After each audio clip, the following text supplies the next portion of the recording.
మీ మొట్టమొదటి సినిమానే డాలర్ డ్రీమ్స్తో మొదలు పెట్టారు. మీకు అప్పుడే తెలుసు డబ్బు విలువ ఏంటో. అండ్ ఇప్పుడు కుబేరా తీశారు ఈ 25 ఇయర్స్. సో అక్కడి నుంచి ఇక్కడ వరకు డబ్బు చుట్టే తిరుగుతోంది. So what is rich in your perspective? Rich అంటే హ్యాపీ, బీయింగ్ హ్యాపీ. వావ్, అంటే రూపాయి ఉన్నా 100 కోట్లు ఉన్నా హ్యాపీనెస్ లేకపోతే రిచ్ కాదు. So what is rich is happiness అనమాట. ఓకే, మిమ్మల్ని తమిళ్ ప్రీ రిలీజ్ ఈవెంట్లో ధనుష్ గారు pure hearted white soul angel అన్నారు కదా. సో ఇప్పుడు మీరు ధనుష్ గారికి ఒక ట్యాగ్ లైన్ ఇవ్వాలి అంటే ఏం చెప్తారు ఆయన గురించి? ఆయన నాకు ట్యాగ్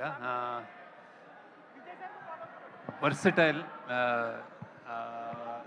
మన క్రష్ ఆఫ్ ఇండియా లాగా ఈయన pride of India. Wow, the pride of India, versatile, pride of India. Dhanush గారు వెయిట్ చేస్తున్నారు బట్ ఏమి ఇస్తారు టైటిల్ నాకు అని కాదా sir? Any doubt? Okay okay okay. So Rajamouli గారు, you are the Kubera of box office అండి.